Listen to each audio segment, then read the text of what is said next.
Hail them. Hailing frequencies open, sir. Hailing frequencies open. I don't know why I keep giving alien street food a chance. It's always such a gamble. Captain, we're being hailed. On screen. Hello and welcome to another Hailing Frequencies Open podcast where we continue to trek through the past and future of Star Trek. We're going into the far future today. As always, I'm your host, Mike Jones, and joining me here in the virtual studio, he hasn't been this excited to talk about new Trek since Dr. Culber showed up on screen. It's Damien. I mean, it's kind of true. We know about my history with Dr. Culber. He wore a white pantsuit. You love tight pants. And I've passed him twice in public. And he smiled one of those times. Good. And all of that was tremendously meaningful to me. So I'm appreciative of my co-host for pointing that out. It's very thoughtful of her. Well, if you pass him again on the street, slip him a business card and flirt a little. Listen, I feel like I know. I am always getting chastised for my missed opportunities. And, there were a few. There were a few. There were a few. Speaking of people who chastise, I bet one of those people has been our next host. Her father taught her victory is life. Her mother taught her how to moisturize. It's Lenita. Damn Skippy. Moisturizing saves all. Hi, Mike Jones. Hi, Damazon. Hey. Lenita, I want you to know that I believe as a result of your abuse over moisturizer, I mean, not to beat a dead horse joke here, but that my shipment of Nivea with aloe from Amazon is going to be a week and a half late. So there may be a crisis here. You may be right. I put that out into the stars. Listen, I can bring you a bottle of Dr. Teal's. It's amazing. It smells great and it stays on all day. Nice. I like that. Not sponsored. Hey, Dr. Teal's, if you want to come on. Like to sponsor? We talk a lot about lotion on this podcast. Dr. Teal himself. Okay, let's get to our guests. We are delighted to introduce our first guest returning to us for our second time. We know her from her amazing Trek Deck Tarot cards. And yes, we each have a set of our own. If you haven't already listened to our episode about Star Trek Tarot, we urge you to jump into the archives and listen to it once you're done with this one. Her illustrations are richly textured and they're a great take on Berman-era Trek while being an actual usable tarot deck. Like it's my daily go-to. Almost as captivating as the actual cards are listening to her describe them. So we were happy to bring her back then. Happy she accepted. One more round of applause for Alex from Docile Designs. Yay! You guys. I'm so happy to be back. Our Luoxana Troy apologist. Yes, I am. Totally skipped over that. And that was the one thing she... Yeah, I was like Mike. I'll just say it. The woman can do no wrong in my eyes. Listen, you're not the only one. I think that we have like a few Luoxana Troy super fans in our orbit. We had Demanda Martini on, who was a Luoxana Troy drag queen. Yes. Fabulous. Like just like head to toe, like it's like brocade. Is that what that is? Oh, that like looks like curtains, that fabric. It is brocade, yes. That is brocade. Striking a more somber tone, we owe an apology to one of our own. While bragging about our recurring cast, a la Deep Space Nine, we referred to our friend Leigh Ellen as Kai Wen on our podcast. Full disclosure, we did this for cheap laughs. That's right, we prioritized cheap laughs over our crewmates, and it was wrong. And for that, we truly apologize. In the hopes that she'll accept our apology, we thought we'd take a moment to remind our audience of all the ways that she is not like Kai Wen. Leigh Ellen has never worn the Sydney Opera House as a hat. We've never seen Kai Wen's cleavage. We don't think that we don't think Kai Wen owns a Starfleet uniform. Oh, right. We don't think that Leigh Ellen has ever been a cult leader. It's a possibility, but maybe not. Kai Wynn doesn't smoke weed. And the prophets probably have spoken to Leigh Ellen. And it's possible that Kai Wynn does sing a mean Bonnie Raitt. Hell yeah. Who knows? Thank you. I fully accept your apology. That was really rough. Leigh Ellen, thank you so much for coming back to the pod. Thank you for having me. I love you guys. We love you too. And you know, the first time we had you on, you were kind of representing the To Proudly Go group. I'm really thankful for having been a part of it because I met you guys. I met so many queer Trekkie friends, and we're all still in contact. And we try to do things as much as possible, especially Star Trek stuff. We even had a drag show back in December in Brooklyn. That one was independently produced by DJ Cameron Cole and Maxwell Wart, but it was a Trek the Hall show. And we raised money for Unlocal NYC, which is a great organization to look into right now because they are doing good things for the immigrant community, which, I mean, my God, like, not to be a downer, but we need that. Look at what's going on. And also another organization that I want to like kind of give a shout out to because they're helping the trans community who are also in literal mortal danger in this country right now, is the Chosen Family Law Center. They are based in NYC and they do pro bono legal work for trans people. And they also draft and try to pass legislation to help trans safety here in New York. So either of those organizations, if you want to donate or check those out, I think they're great. And I just wanted to kind of say that as well. And before I get off my little soapbox, I want to give another shout out to Maxwell Warp, who is not only an awesome producer, but is my new co-writer for my Star Trek shows. Oh my God. And my phone is ringing. That's my brother. It's silent. Let me silence it. I don't know if you could hear that. It like went all over my screen. Anyway, Maxwell's my new co-writer for my parody songs, and I'm working on some new ones. So hopefully I'll be able to debut those soon, maybe at a show or maybe at a convention or something. We'll see. Nice. So thank you. Awesome. I'll jump on the soapbox for a second. This wasn't planned, but I do want to do two quick shout outs. Friend of the pod and former guest, Colonel Bree Fram. If you haven't listened to her episode, it's really fascinating. We love her. She, at the time, was one of the highest ranking trans members of the military. Was the highest in the ranking. Space Force. Yeah. Anyway, so since the Trump, regime has banned trans people from serving in the military, she's been forced to retire, and now she is running for Congress in Virginia. So please go to her, like search Colonel Bree Fram, Congress, Virginia, whatever. And if you can donate to her campaign, like that, this is the kind of person that we need in our politics right now to fix things. Getting political, Mike Jones. I know. And this one isn't political, but I recently learned that David Gerald, who wrote The Trouble with Tribbles and was one of the showrunners on The Next Generation in its original conception, is having some medical issues, battling cancer, and he has a GoFundMe. So if you are feeling generous, he has definitely given a lot to us, and it would be great if we could give to him. So cool. And it's Gerald, Gerrold, I believe. Yes, I think so. We met him at a recent convention. Isn't that the gentleman that you bought a script from and gifted to Lanita? Yes, okay. We did. He was like cranky but nice. Yeah. Yeah. Love a cranky but nice. Yeah, I mean, that's like, we can get on board with that for sure. He's earned being curmudgeon-y, Yes. Curmudgeon-y is the word for you. You've seen some things, sir. It's okay. Right? Yeah.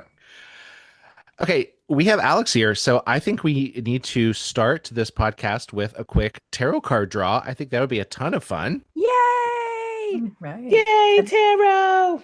I thought it might be nice to talk about Starfleet Academy and what is going to be your personal takeaway from the series? How is it going to affect you? Excuse me as I shuffle. I hope that's not too loud. And yeah, so maybe we can start with the people who do have decks at home. So maybe we start with the Mike Jones. Sure, sure.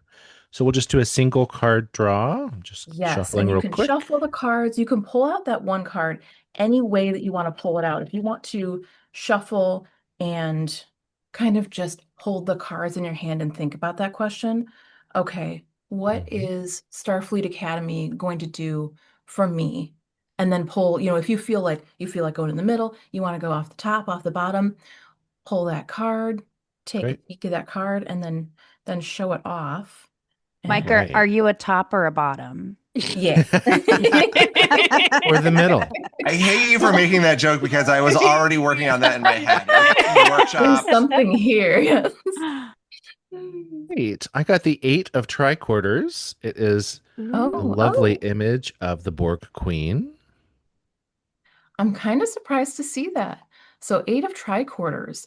We're not necessarily dealing with an extremely positive card. So maybe how I would interpret this, the lesson I would take from this. And for those of you who don't know, the Trek deck has suits that are specific to that deck. So you're not going to see cups or pentacles or anything like that. You're going to see tricorders, phasers, replicators. So when we have a tricorder card, we're talking about something that has a lot of, I pair this with air energy. And so I'm going to be looking for interpretations that have to do with information. And usually that is shared information, like through an email, through a phone call, through a text, something that you're getting, something that you're learning. It's all about thoughts and thinking. And when we're looking at the 8, we're actually talking about some of those intrusive thoughts, some of those paralyzing thoughts. So that is an interesting card to come up for the series because that's not the experience I've had with it so far. Maybe, hopefully, what this card is saying to Mike Jones is that this series is going to break us away from those paralyzing patterns. So we're going to have less, less self-imprisonment, less self-doubt. But I'm gonna read it that way because I like it to have a positive spin. Also, she's in her alcove regenerating, so there's a regenerative energy there too that I'd like to take away from. You know what I mean? Yeah. Yeah. Awesome. Damazon. All right. I'm going to take my card from the middle, Leigh Ellen. Oh, so you're a middle. You're a sandwich boy. I mean, we can. Damien is not a side. Oh. I've got the 10 of Latinum here. Oh, fantastic. This is a very, a very sweet picture of Ben Sisko in his dress uniform. And Jake is sort of Jake is almost like helping him affix the final pip to his uniform, maybe. That's exactly it's a what very he's doing. sweet father-son kind of vibe in the picture. Yes, and when we look at 10s, those are cards of completion. So this is a graduation of sorts. When we look at Latinum, I love putting families in Latinum and in replicators because that is our pentacles and our cups suit. And you can find a lot of family matters in Latinum because they speak to the resources that we use in our lives, and especially when we're looking at families, our 4 walls and what we provide to our families. So 10 of Latinum, I would say this is the completion of a cycle, a step up to something else, and you have undergone this experience and you're ready to start a new one. So you're just wrapping it up, and with it being Latinum, it's going to give something to you that you can give to someone else. I love putting. He's my favorite captain. Yeah, yes. Listen, the fact that he pulled a quote unquote Deep Space Nine card is so like apropos because that is Damazon's series. So that's awesome. And I feel like Starfleet Academy is our new DS. We'll get into that, but I feel like it's our new DS9. More on that to come. More to come. Yes. Save Yeah. save that thought. Yes. I appreciate that. Thank you. Okay, So Leigh Ellen, you're the guest. You're gonna direct where Alex pulls from. I'll go last. All right. I'm feeling middle, closer to the top. Okay. So we're thinking one final little shuffle. We're thinking maybe somewhere around Yeah, there. that's perfect. Okay. So let's see. Let's see what we have. Oh, we have. Oh. This is Oh. Lal. This is one of our aces. She's our ace of replicators. I'm kind of here, right? There's the light. There we go. And aces are blessings. So this to me should be an extremely emotional series to you and should touch your heart and give you a start of new energy.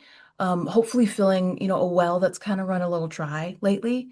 And this will be a discovery of your spirituality and your emotions. And I put the card away, of course I did. But she's she's smelling the flowers in Guinan's bar, and she's having these new experiences and opening up these new pathways in her brain and in her heart. So that is how I feel when I watch the series, and I'm so glad to see that the cards think that that's how you're going to feel. I mean, I think that's pretty accurate. I feel like that's fitting a lot of things right now. Thank you. Well, you are entirely welcome. Okay, and Lanita, let's give it a little shuffle-rooney.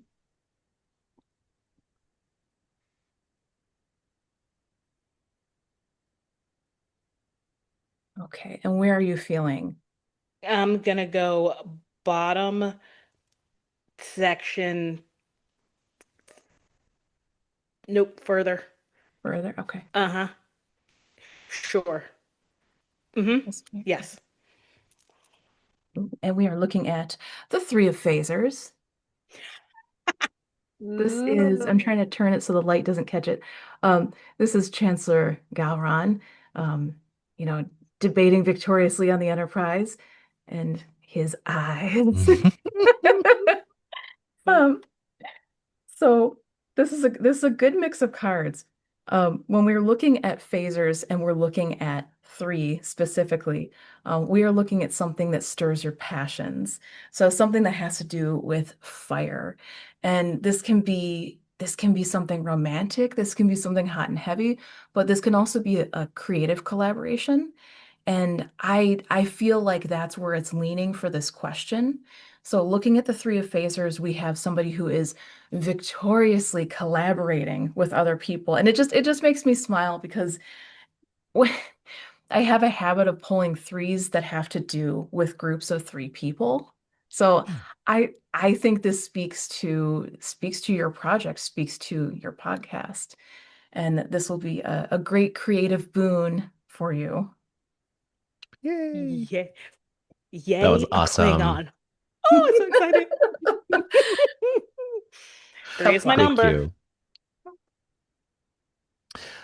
Thank you so much for doing that. And real quickly, where gift. can people Thank you find for their that. own deck? Oh, yes. So you can find that on my website. I'm going to say the name, but I'm also going to spell it. It's Deosil Designs, and it's DEO like deodorant, SIL like silly, and then the word designs. Deosildesigns.com. Perfect. Wait, I feel like Alex. Did you Yeah. pull a card for yourself? Oh, Oh, I did. yeah. Oh my gosh. What is wrong do with it, Mike Sid. Jones Selflessly trying? reading for the rest of us. No. Oh my god, thank you, Lanita. Happening? What jerks I we was all just soaking it are. up and not even. See, and I'm the mean one. Well, no. You're secretly nice. So, oh, damn. Okay. That's why I didn't want to pull a card. So what we're looking at here, let me adjust this so it's not so shiny. Here we go. We have Five of Galdecott leaning over his fallen daughter. We have the Five of Replicators.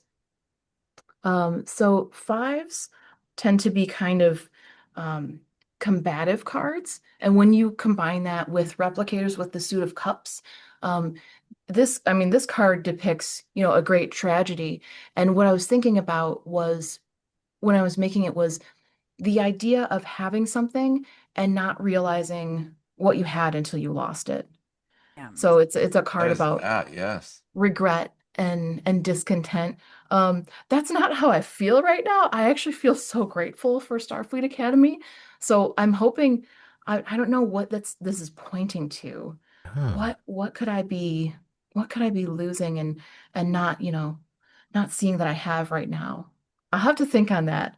Oh, I don't listen, love we're gonna that. listen. We're gonna listen. I feel Gosh. like we should check back in. I feel like we're starting with Yeah. 1 through 4 with polls, and I think that at the very end, like maybe the last 3 episodes, like we all come back together. Because I mean, Mike Jones and Damazon and I are probably gonna talk about the middle at some point, but like at the end to come back and pull again and see if I the would first poll completes, Yeah. and then at the I would end. love that. It Yeah. makes me Yeah. think we're gonna lose a character. Oh my That card. God. Oh Ooh. no. There's so many characters I really like. Yeah. Ah. Too. Oh, it's gonna be good. Yay.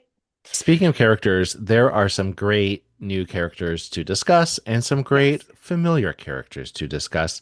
Yes. So I say we just jump in Can, and go can through we them. also just establish, by the way, when we're recording this? Yes. Because we Yes, would good. be remiss if we by all accounts, the brain-breaking episode is going to drop tomorrow, which is after we've recorded this, but before we've released it. We're So, calling it the brain breaking listener, episode? you are smarter than we are right now. It, The brain-breaking Maybe. episode has not yet come onto our screens. Why Is brain what breaking? yeah, why are we calling it that? Because everyone is like, you're not ready for episode 5. With all Who the Oh. thinks people of who have that? seen, because it's about that it is Sam tries to solve the mystery of Benjamin Sisko. right. And Tawny Newsome The appears mist. as we think the same species as the president of the Federation, the Cardassian Bajoran human hybrid. Cool. It's definitely Tawny Yes. in It's a definitely Tawny. yes. So Oh, there's previews. See, this is the thing. I Oh. never I once I watch, I feel like it's my phone has blocked all of the things around it because I don't that's not in my feed anywhere. yep. Either on Insta or whatever else I'm doom scrolling. Like I see nothing, which Yes. makes me happy because I don't want to know about it until I So watch it. I just listener, turned we are at a way moment in time off that the is not the internet same on moment that you were at. Thursdays. Yeah, okay. Yes. Yeah, Sorry, dear Mike. listener. I felt like No, that no, you're worth fine. mentioning before we jump in. Yeah, Yes, we're we have we're seen one the through first. 4. Yeah, the first 4 episodes is what we have seen. So I say we start with Holly Hunter, Captain Chancellor So Ake. tiny. Why is she so tiny? I had no idea she was so She's a tiny. bitch. She She's is a lover. so She's a child. tiny in person. Like, oh my God, so And tiny. and it was massively apparent. Like I understand that you hire someone who is bigger to make her look even smaller, but her next to Klingon president, chancellor, governor, ruler of all of the clans, Oh my old God. Most lover respected. was like Old you lover. I was like, I, how? How? no, Same. I also listen. same. Nope, we have already discussed how, and that made me go, "Ma'am," and so that I was like, "Okay, you are a lot of things, and I am happy to know another peel of that onion of her has stripped away. She's so tiny, and Well, and she's I love so that they malleable. have portrayed her as being so formidable Correct. that she doesn't need any of the traditional trappings of None. command. Nope. Yeah. Her She didn't even need entire shoes. vibe is like, I don't actually care if you think I'm authoritative or not. And that in itself makes her authoritative. Yeah. She's a hippie. Yeah. She's a bohemian hippie who has literally lived longer than anyone else. And it's like, Yep. I've seen things that you have no idea about. So why am I stressed about whatever's happening now? And she can't sit like a straight or a neurotypical. And I have an illustration in the hopper I was hoping to finish by tonight, but it didn't get finished. So I'll send it to you guys later. But Awesome. I love the way she sits. On every and anything. how Yeah. she gets to the places that she's sitting. Yeah. I also love that she doesn't wear shoes. That Mm-hmm. makes me happy because I would rather not have on shoes. Me Yeah. in college. I love that the Mike Jones has her office as the background because couldn't you live there? Oh my Oh God, absolutely. Yeah. God. I mean, just Absolutely. It's like look at this it. Frank Lloyd Wright inspired, like Mm-hmm. amazing. And there was one little throwaway line in the pilot that like, when after she came aboard, they're like, "Oh, we've refitted your quarters to your specifications or whatever." You know what I mean? And Mm-hmm. like this is what she wanted. Like this, it's of course they can do that. Like, it's all programmable matter or whatever, right? Yeah. Like amazing. Which And makes you she's think got that everyone paper else is boring. clips. Right. That A everyone little else is bit. zero had no imagination. Like Well, we y'all haven't could have seen done too many other this. quarters except for cadets. Okay, Um, fair enough. But yeah. I'm thinking like past tense Star Trek. Like Oh, is sure. is because I know that we're in the future and I know nothing is like canon per se when it comes to like ships or whatever. I'm like, could this have been done previously? So like it could have been a better set of quarters, like even in like Discovery, even in Strange New Worlds, like hello people, like where's your Yeah. creativity? This Well, woman's on in the early seasons of the first season of Picard, he had his home. He had a Yep. a holodeck representation of his of the chateau Yeah. oh Yeah. well, as his office. That's color true. me shut up. I Okay, just thank started you. rewatching Picard. So I want to put out a possibility though. What do we think of the idea that yes, she likes to be barefoot. Um, does she use this in a manipulative way for shock value?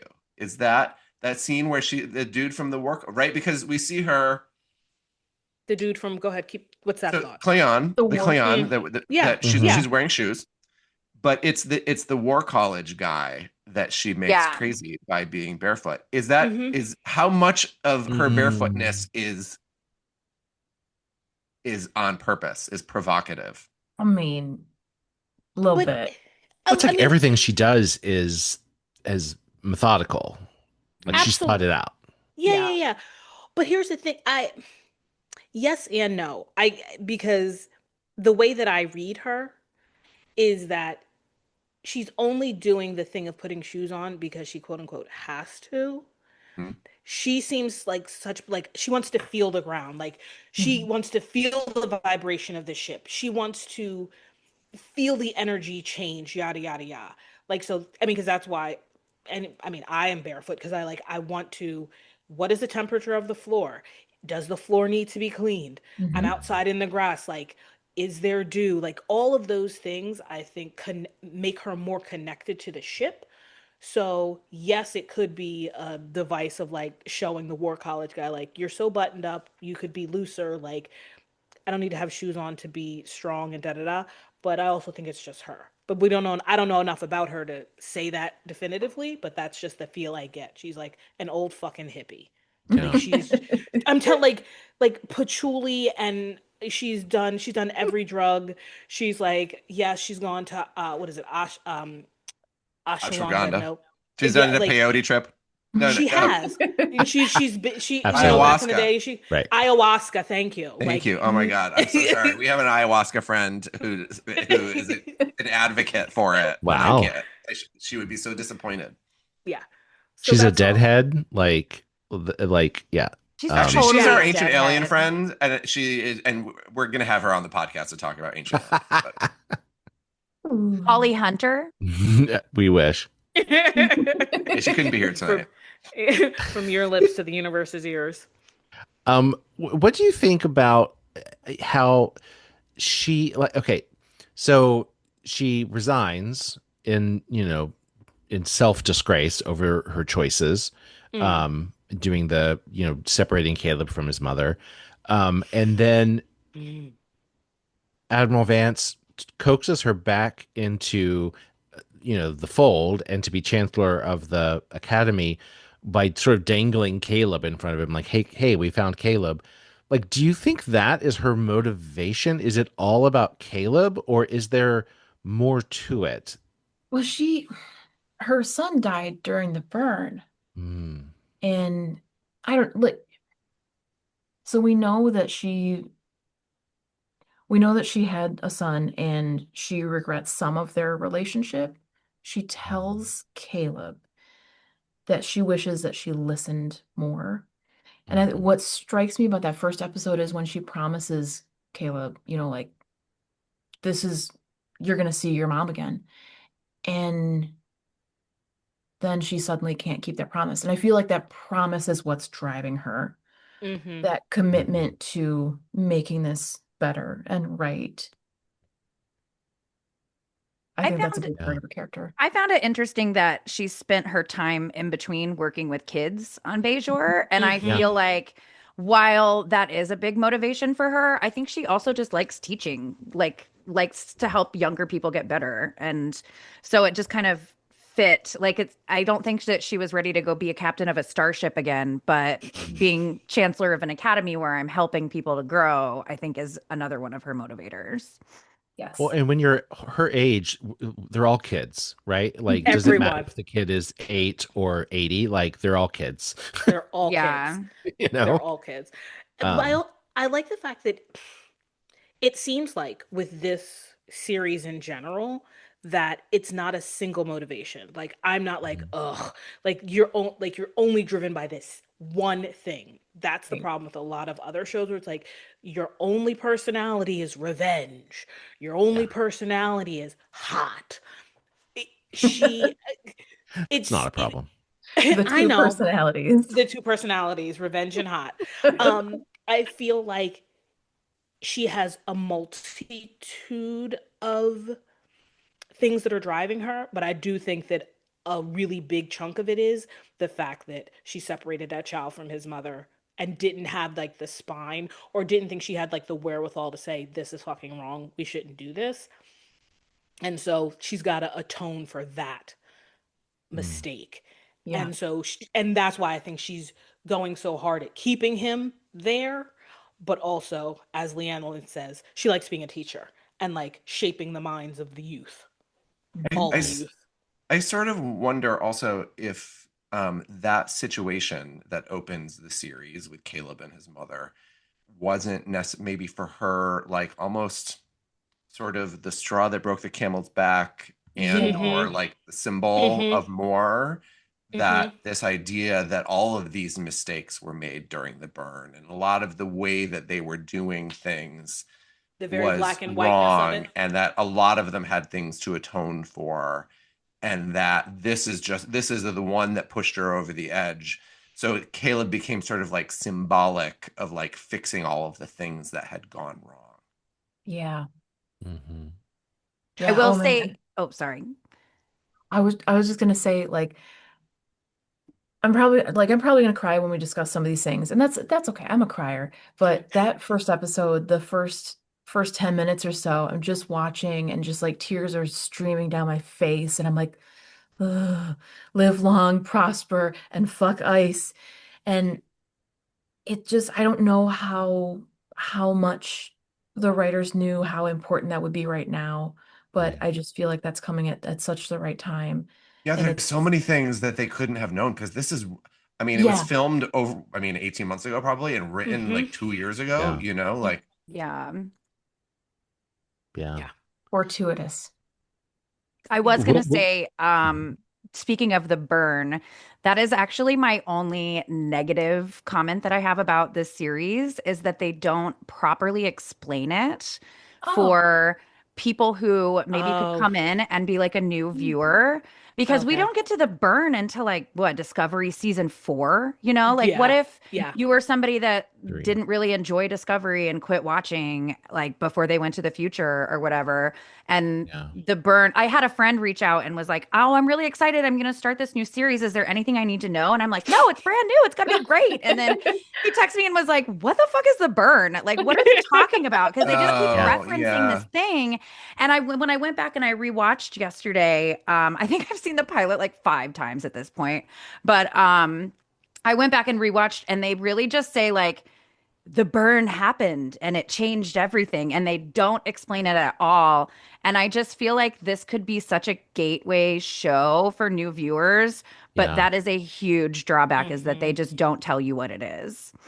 That's a good point. That's true. I mean, the cynical side of me is like, maybe they don't go into it because it was such a stupid concept. What, that Thanos snapped his fingers and like half of the universe disappeared? Well, Right, he was right. sad that his mommy was gone and he cried and everybody died. And all dilithium or all warp cores And everywhere I exploded. mean, that is the basic ABC of what happened. Yeah. Bad child. And see, it's always the child ruining things. Mm-hmm. Yeah, there you go. There you go. All right. What we got? Okay, let's move on. Just because we move on doesn't mean we can't go back and talk about people or whatever. It's very loose. But I already mentioned him once. Let's talk about the Admiral in the room. He could get it. He looks Mummy. good. He could get it now. How do you think he's different from when he was on Discovery? Like, do you think he's exactly the same character, or? I feel like he's the same character, but I feel like his circumstances have improved, right? Like everything like he really had the weight of the galaxy on his shoulders at all times, and everything was like we're all gonna die now at every moment. And so now, I mean, so now you get to see him in a little bit more, have relaxed. a sense of humor. Yeah. And also it's really interesting to see him, like he and Burnham in Discovery, like really sort of earned each other's trust over time.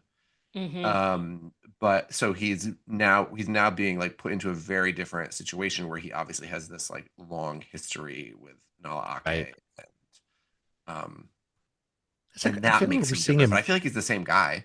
Yeah, he's like more in his element. Like he's a little chill. I don't know, chill. Yeah, because as Damien says, the world is not eminently about to erupt. So you get to see him actually doing what he should have been doing instead of trying to save the world from. Or maybe he smoked a little pot with Captain Ake, Probably. Right? Probably. Like they're in San Francisco. They're in the same ayahuasca tent. I really like that he admits that he was wrong and that the Federation was wrong about the way to handle these things.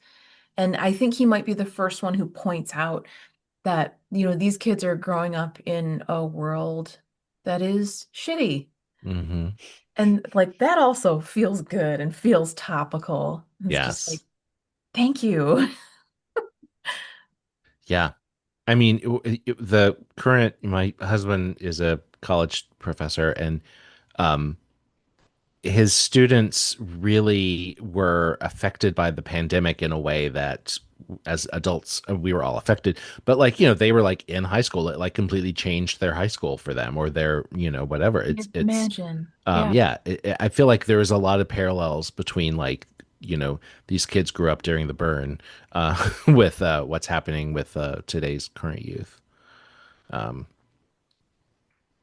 Okay, I can't wait anymore. I'm going to talk about my favorite new character. My favorite character.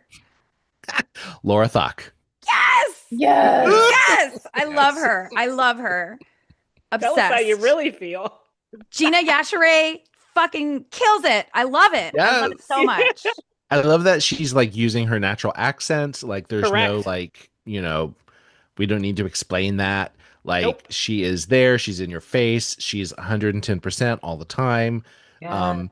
And I didn't know her before, but she's really a great actor. I know she's has her roots in comedy, but like she's fucking funny though. She's a good comedian first and foremost. Yeah. Hilarious. Very much so. Now, how do we think? How do we feel about her sort of drill sergeant approach? Like, we don't necessarily see a lot of like drill sergeant characters in Starfleet, right?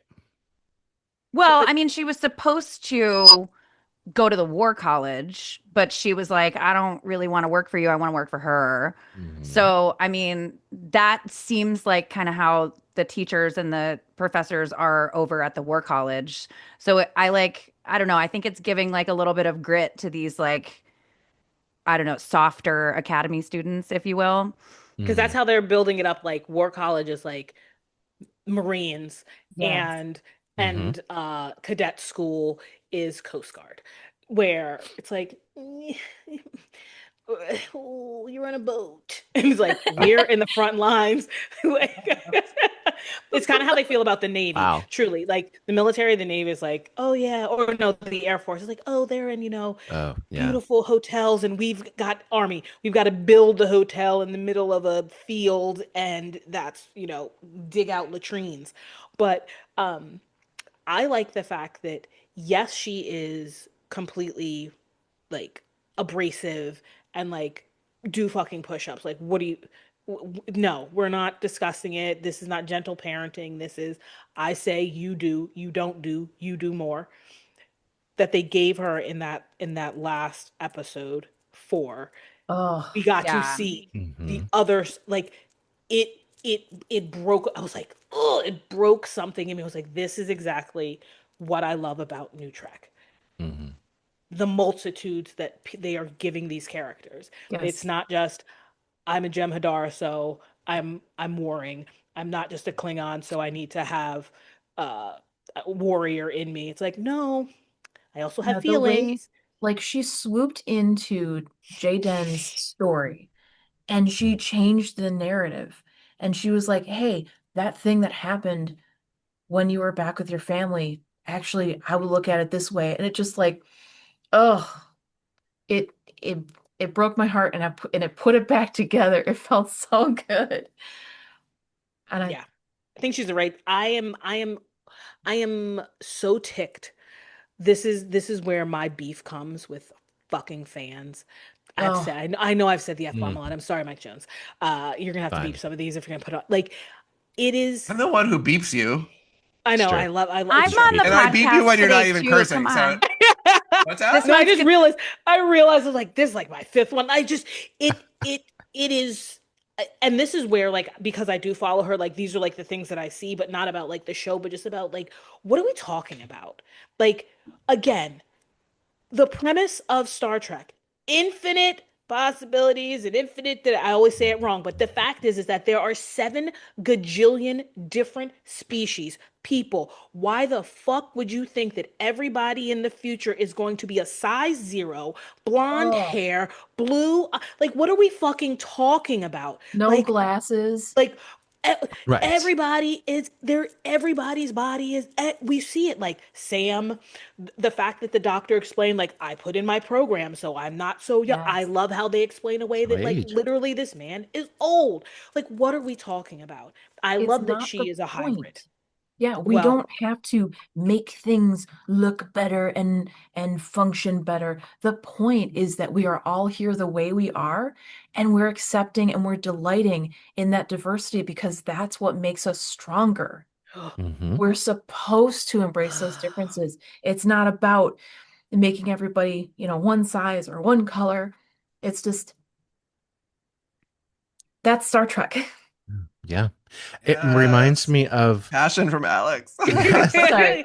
I said No, like I love it. It, this is just like this show is just it makes me feel so it so makes me many feel things. yeah. like the things that Deep Space Nine made me feel about, acceptance and differences. And I think that's so important for Star Trek fans everywhere.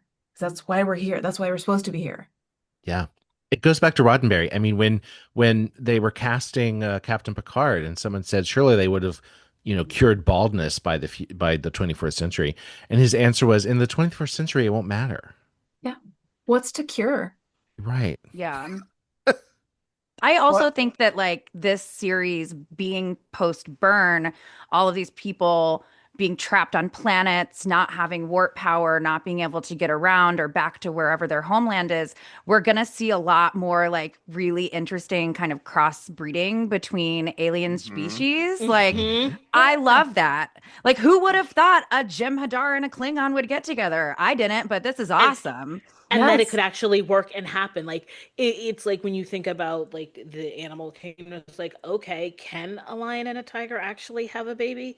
Apparently, yes, Hmm. and it's a liger. Or if there's another name if it's the other way around. Like it depends on who the mother is, like Oh, which how they name Oh them. yeah, I So don't it's remember like, the other name. see, I know it's out of my head. It's I know A it. a I should. tiger? I'm Tigan. yes, Bring in the something like dictator. that. He can tell us. I know. I was like, I'm gonna be yelled at later when I go, I was talking about hybrids. He's like, you didn't remember. Okay, sorry. My Well, God. I also hope that they get into the complexity of some of the hybrid situations, Hmm. right? Like I was almost, listen, I'm the Lura Thok hybrid story. I think that you're right that yes, we need to trust that they can explain this. Mm. But at some point, and they're not in a hurry to explain it, but we're at some point we need to we've heard the little bits, right? So she says my father was a liberated, is that what she said, a liberated Jem'Hadar, right? Yeah. Hmm. And so we're like, okay, are they liberated from the Ketracel White? Are they liberated from the way that they procreate? Like what? So Hmm. there's more What does to the that story that mean? we do need to learn, Mhm. but we don't need, we're okay for the time being. Yeah. Do you know what I mean? Like we Yeah. don't, we can trust where it's going for a little while Yep. longer without having all of the like physicality of it explained to us. But I do hope, I was almost a little disappointed when I learned that she was half one and half the other, because Mm. the implication, and this is from Discovery with President Rillick, who is a Cardassian human Bajoran hybrid. And I believe, someone can correct me if I'm wrong, that she implied that she came from a planet where there are all those hybrids, if that makes sense. Yes, we're Right. like, So Mm. that yes. there Hmm. are entire cultures that have developed as hybrids of different species, as opposed to just like my mom was this and my dad was this. So I think we're going to see all varieties of all of this. Yeah, she's just a basic mixed kid. That's okay. It's okay. Yeah. She's a biracial. She's I just a know. regular biracial kid. I That's think it's it. so interesting that she bleeds white also, because Yes. it's Mhm. not Mm. like Tetracell white, but it's like your blood is white, girl. That's crazy. Yeah, that was Have we? Do we know what Jem'Hadar blood looked like?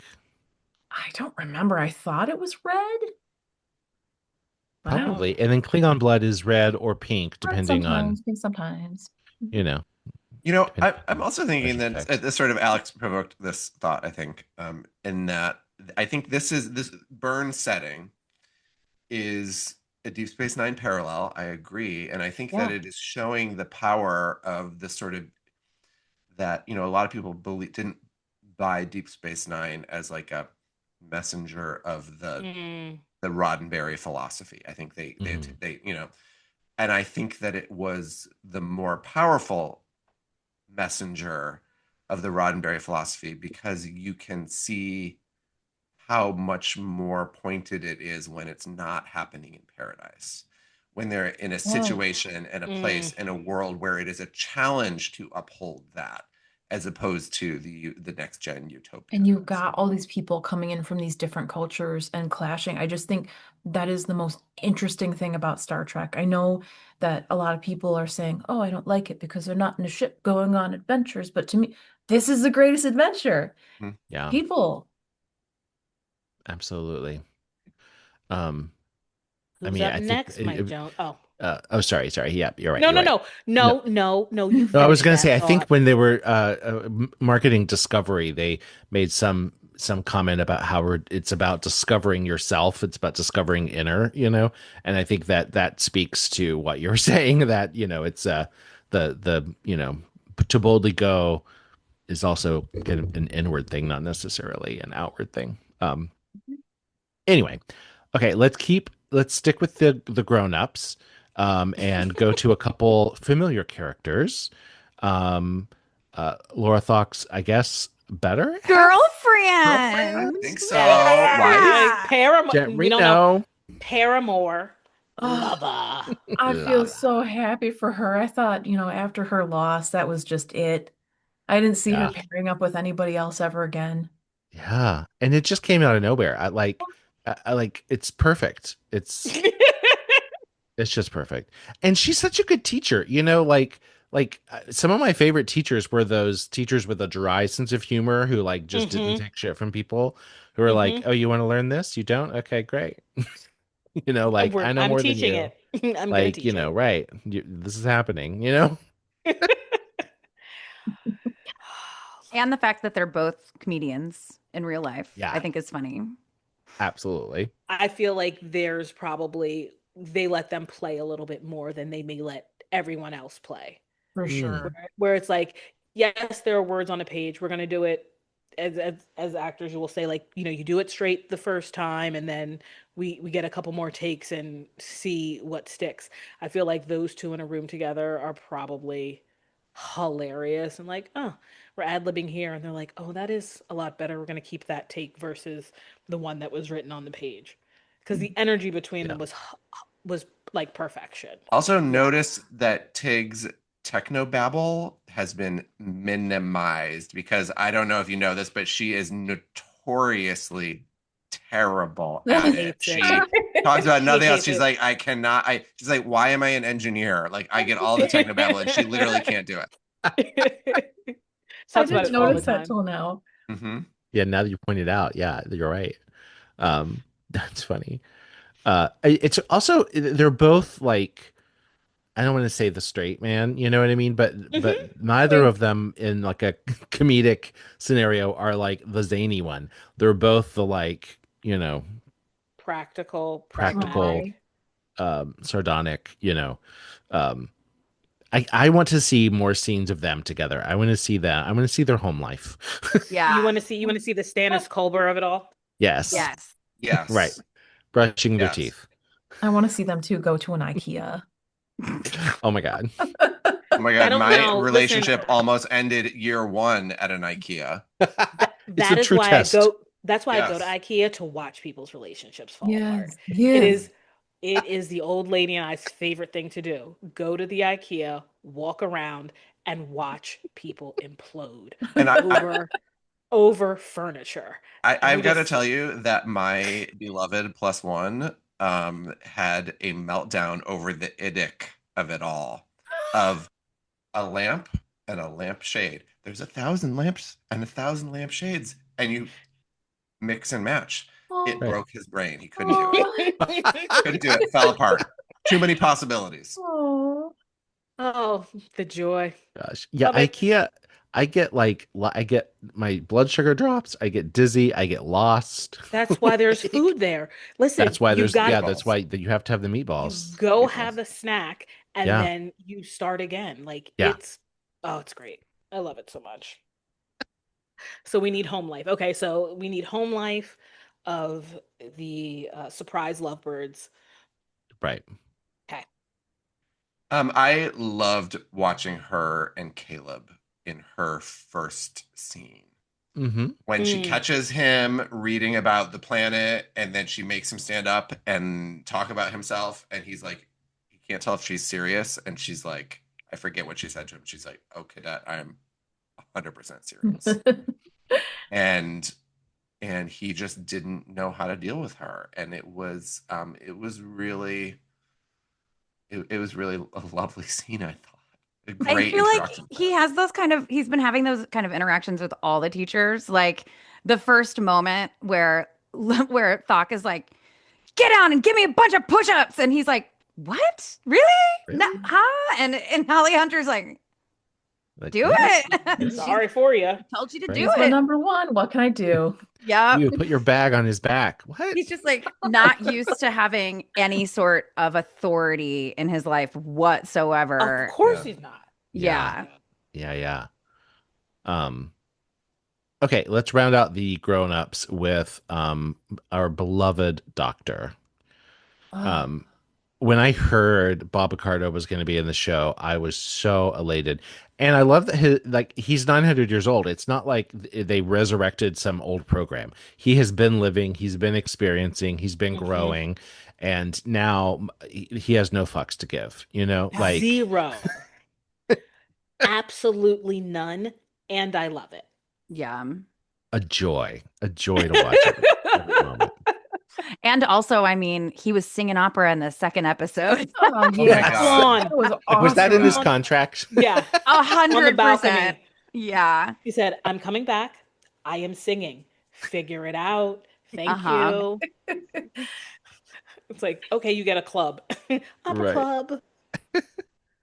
I also love that they acknowledge that Prodigy exists when talking about his character. Thank you. Yes. I'm so curious. What happened? Like he's clearly like prickled at the idea of being someone's mentor, and then um Oof, I think Sam says, I think she mentions Gwen, and that's when he's just like, shut up. Right. So Yeah. like, It shuts what him down. happened? Yeah. I don't I think really I I hope we get more clocked of that. that. Oh, for sure. Okay. Sure. He went on He got like he didn't he was like willing to tolerate Sam until she mentioned the Prodigy crew. Correct. And you know, I have mixed feelings about this, right? Because we have, especially in animation, I have been a Futurama fan since it came on. And that's one of those shows that has, I mean, talk about 9 lives. It has, I mean, it just comes back for a few Keeps seasons. coming back. So there's no reason why we can't down the road at some point get more Prodigy. Yeah. I mean, there's no momentum for it now. It doesn't, I'm not laying odds that it'll happen, but it could. And I I hope that they're careful to not cancel the Close the door. possibility. Yeah. Close doors. Close the full door on it. Yeah. Okay, yeah. You don't want them to like close that loop, like put a Like the cherry on reason- top, because then yeah, they like the really reason- can't do anything. That makes sense. Hopefully Well, and they also won't. it's like we really invested in these characters for the the limited time that we had with them, and it to just sort of give them a tragic ending would be Assholery. unearned. Yeah. Yeah. He's seen so much. I mean, I know that so has Ake, but we know him, you know what I mean? It's like he's family. Yes. And like imagine him living through the burn and living through every character we've met die. You know what I mean? Like he's outlived everybody. All of the other family members that we know and love, they're all gone and have been for hundreds of years. Like there's a kind of wisdom that he's seen some shit, I just hope we get more and more of him. I really do. But and it makes sense that he's kind of crusty. Yeah. Right? That he's always been crusty. What's that? He's always been crusty. He's always been crusty, but if you're him, you've watched everyone you've loved live and die in the blink of an eye. And so it feels like you might protect your heart a little bit, He's a vampire. Yeah. Like, I mean, that's what I think about, where immortality is a curse. It's not a blessing. At a certain point, it is a curse where you will watch every single person you love die over and over and over again. And you can't do anything about it. You can't do anything about He it. calls them zygotes. He does. So fucking funny. Well, it's funny. I mean, I look at my mom is 78 and is the youngest 78 that I've encountered, and she's the fucking Energizer Bunny. And I look around at her friends, like my sort of aunties that I grew up with, are not the Energizer Crypt Keepers. Bunny. They're the same age as her, and they're looking their age. And so you start to look at her, and you're like, yeah, it's you start to, at a certain point, you watch all your friends die. but here's the thing, that's life. Like, it is. I'm a strange bird in this. Like, that's like just how I always talk to my family. It's like, one day you're going to die. Like, the old man always says, like, at 40 is when you actually are even on the board, period. Like in his world, when you turn 40, you're zero, right? And then your plus numbers from then. Wow. Like, you're 1, you're 2, da. When you get to 70, that's all in his mind you're promised. 70. And now he's not religious, like not like that, like, oh, that's all God gave you, whatever. So now he's 71. He's like, I'm +1. Like, everything after 70 is gravy. Not like he's gonna die anytime soon. Like, the man's just gonna drop dead on a dance floor in 20 years. Cool by me. But like, I like that train of thought where it's like, until 40, you really don't know shit. Like, as we all know, your brain doesn't stop developing until 25, and you think, I know everything. You don't. Then 25 to 35, you're like, what the fuck am I doing?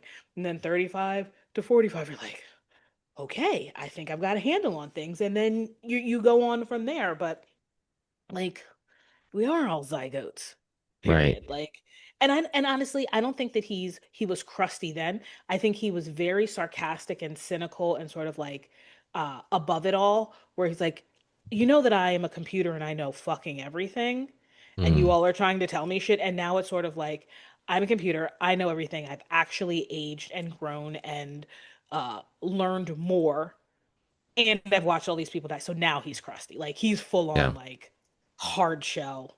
You know what's really interesting though is for as much as you think back to Voyager, right? And he was also kind of a child. I mean, literally at that point, right? And Oh my God. his Brand new. sentience, like his like his life status, His life force was fragile and up for debate. And Yes.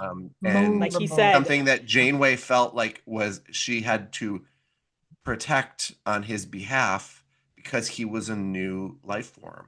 Yeah. 900 really years need to come later, around on that. he's not a new life form, and there's nobody sort of treating him with kid gloves that way or advocating for him in that way. Like, there's the episode where he's like in the office with the captain and number one, and the captain finally says to him, "I would do anything to end this conversation now." Yes. Right? I'm like, yes. First of all, oh my God, I wish I could say that so many times in my life. Like, there's so many times that I wish that I could get away with that moment. Nahla Ake did it. But like the fact that she could say that to the doctor and she's comfortable doing that. She doesn't like, because no one questions his individuality, his sentience. Yeah. They respect it. And they could be just like, oh my God, please just for 1 minute, Please. shut up. Shut up. I don't know why I really want to point this out, but they weren't in the office. They were in a turbolift that had chairs. Like, we finally have turbolifts that are comfortable and have seats. Yeah. I did not clock where the hell they were for that scene, so thank you for It was that. a turbolift. And there was an exocomp with them. Named Almond Basket. The basket. Almond Yeah. Basket. Almond Basket. Yes. A mathematically perfect name. Oh my God, we love it. Yes. The Sorry, just speaking on behalf of everyone. everyone. Yes, that was fine. Yes. That was totally great. Let's get to the kids. Okay. Hold on. Can we go to Sam? Okay, because we just finished talking about the doctor. Can we go to Sam really quickly, just because they're like inextricably linked? Let's start with Sam. Okay, quick question for the group. Did you go look up stuff before cadet school started, like who these characters were going to be? Like, No. I did you? Obviously. Did you think, for the people who did you think that there would be another not corporeal being on the show? Knowing that the doctor was going to be there, like, we had an idea, like, that we knew he was coming back. Did we think that there was going to be another, like, I don't know, what do we call, what is Sam called? Like, what is a photonic? Photonic. We would have called it in Voyager. She would have been a hologram, but now they say photonic. Right. Okay. Photons like a be sentient, free. like a sentient photonic being. If I had thought about it, I would have probably assumed that there would be some like a data, like an artificial life form of some sort, but I don't think I would have clocked that it was a hologram. Okay. Why? Because it blew my fucking mind. Yeah. Because I was like, what are we talking about now? Like, data, okay, great. Android, sure. But like a whole, my mind hasn't wrapped around Sam in like a real way. I'm like, I love the character, love the actress, like full on invested, the happiest, weirdest, most awkward, figuring out life, truly a zygote. Like, I've never met people. I don't know how to do anything. am I shaking your hand? Do I touch you? Do all of it, like the Right. introduction was kind of spot on perfect, sort of like a toddler in an adult body. Like that is what that right there is what raising kids is. She's Like 4 Well, and I months. think that this is a case, and I think this is actually real, that casting that actress changed the character because there's Mm. things that she's doing that cannot be just described on a page. no. It's Yeah. so funny too how completely opposite Sam is from the actress who plays her Yes. because she Yeah. is like punk rock. Like Yes. this girl showed up to the premiere with like a grill. Like she looked fabulous. It was just she's so like hard, and then her character is this like I don't know how to do anything. I want you to be my best friend. Are you my best friend? And it's just, it is so funny to me. I love it. Like listening to her in interviews and stuff, it is hilarious. Like just how different her character is from like who she is as a person. And it's just, it's genius. It's so good. Because I Great. really think that like some of the best casting is when you're casting somebody that is completely different from what like the complete opposite. Like Joffrey from Joffrey Baratheon from Game of Thrones. You know, like that guy is Absolutely. like the kindest, sweetest human, and he plays this like evil, horrid person, one of the worst characters in all of television. Correct. And I just watched him die again, which in Yes. my rewatch of Purple Game of Thrones. Wedding.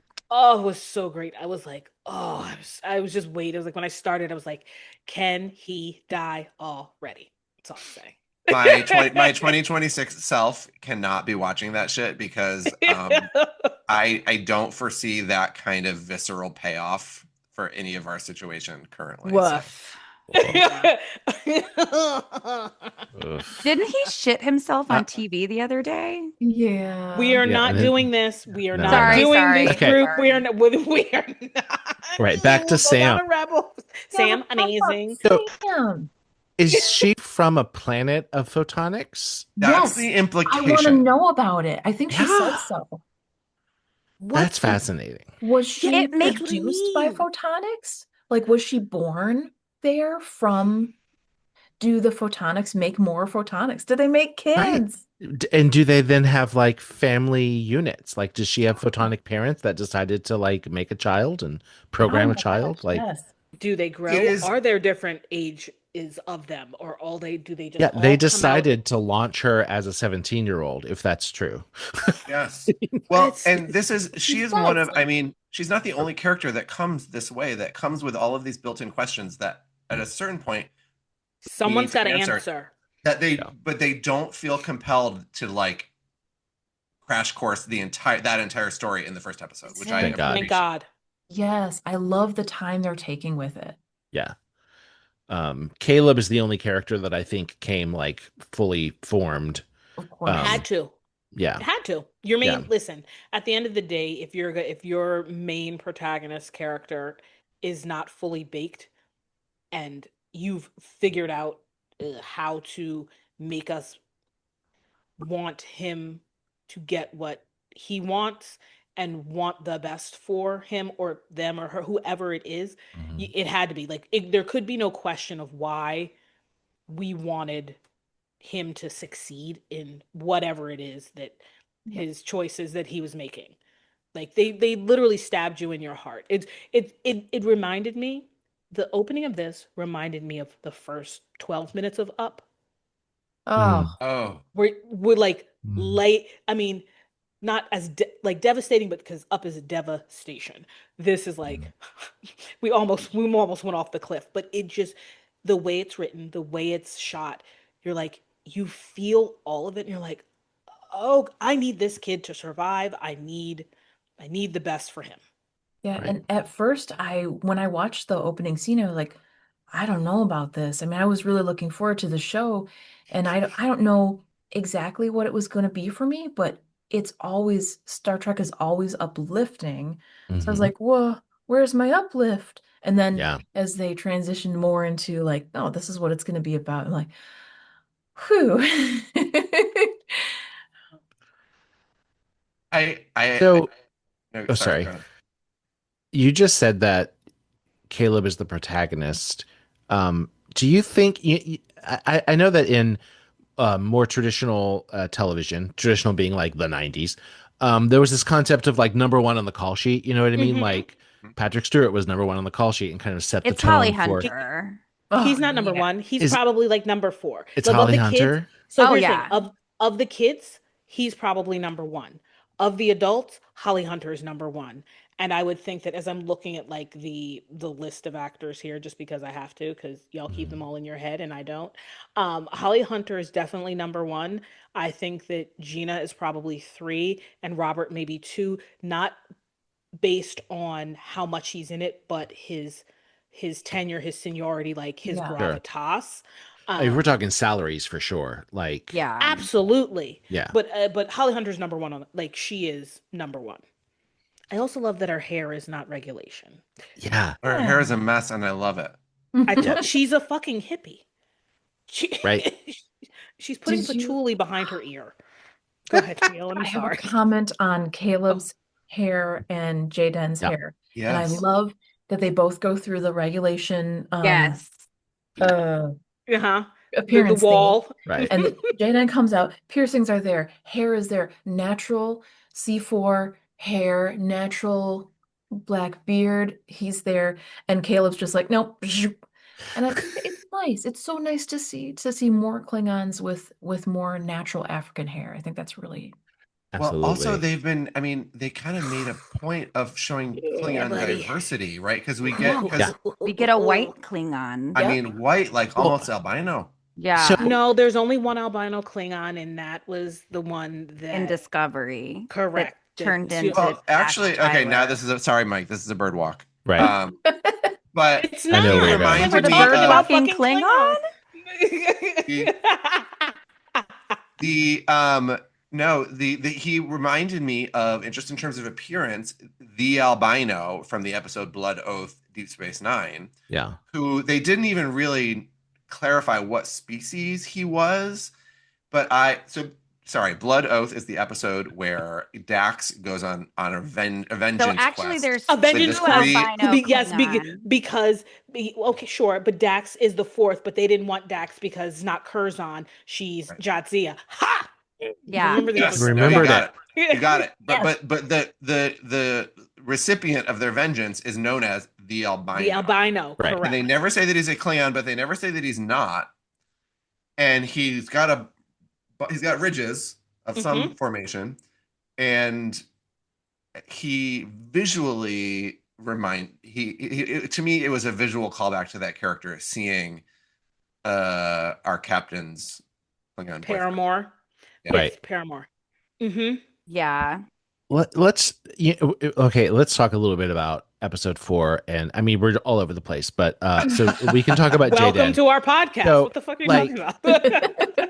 I was so we get a lot of his backstory, his family, and we find out that the Klingons were suffered greatly with the burn. They're Their basically homeworld like was basically almost destroyed. extinct at this point. Yeah, they're It's like, just refugees and living nomadically. This And- episode had me crying so much. yes, By the way. whole episode. Yeah. Four. Sorry, but at the end of the day, 4 for me is number 1 currently. Like, Yes, me I too. agree.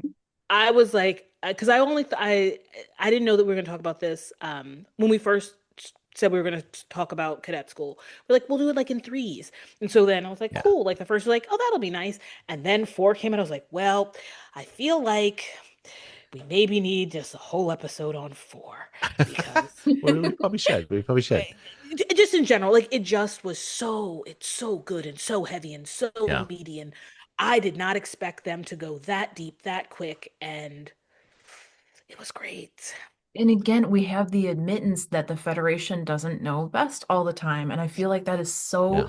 the theme of this series is that, yeah, Right. we're teaching these kids, but we're also learning from them. And the opening credits, That's Jeff Russo, life. man, you can write a theme and it's a tree and it's growing. I just think it's so beautiful. Absolutely.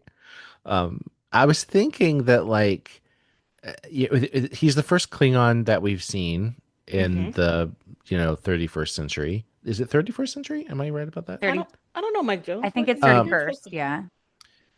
And then we see his family, and I started to think, okay, have they reimagined that Klingons are always played by black actors? Um, which would be a valid reinterpretation. But then we meet the Paramore. We've got to like learn his name, but yeah, and No, totally played he by a is white the actor. Klingon Paramore. That is his name. But pale, like some Here's of the thing. makeup from previous Treks. I mean, I don't want to say it's certainly brown-faced Say white the actors. words, Mike Yes, Jones. brown-faced Say white the actors. words. Thank you. TOS had There a you lot go. of blackface. Let's be real. Yeah, Correct. I was trying to like pussyfoot around Why? it, but you're right. Don't pussyfoot. Yeah. Come on. Yeah, I you'll mean, say right. pussyfoot on the pod. But yeah, so I was thinking, so maybe they're correcting that and just using, but then they didn't. So we see the white actor who's playing a Klingon, but his Klingon is not in like blackface. His Klingon looks pretty white, and it's like, well, that's a great way of doing that. Yeah, I love that. I feel like that's how that species would be expressed in somebody with a skin tone like mine and a hair texture like mine. That's really Right, cool. like the Vulcans, like we have Spock and Tuvok. You know what I mean? Like, Yeah. And Romulans, some of them have ridges, some of them do not. We see in the War College gang, we see a Vulcan and Romulan who look like anatomically totally different. Yeah. Here's the thing that I will say: if they what I love is that one, if we are going to say that or like reimagine and say Klingons from this point forward are black, the fact that there are a multitude of shades is correct because we make everything. There is absolutely like we make all the shades. So I love the fact that the Paramore showed up and was of a lighter ilk. And I didn't necessarily think he was white. I was like, oh, that's that high yellow cousin from around the corner. Cool beans. Like he's just super pale. His mama was white. It's okay. Like he didn't get any of his daddy's color, and that's fine, but he is still our cousin. Like I was like, okay, here we are. And I also love the fact that there was many different styles of hair. Like the father was bald. Like we always wondered, I mean, I did. I always wondered about Klingon. Thank you. what happens like when they get older, like you can't always keep your hair. Like someone's got to lose it. So the fact that his dad was bald, super cool. The fact that that they really played into the fact that they are of African descent, like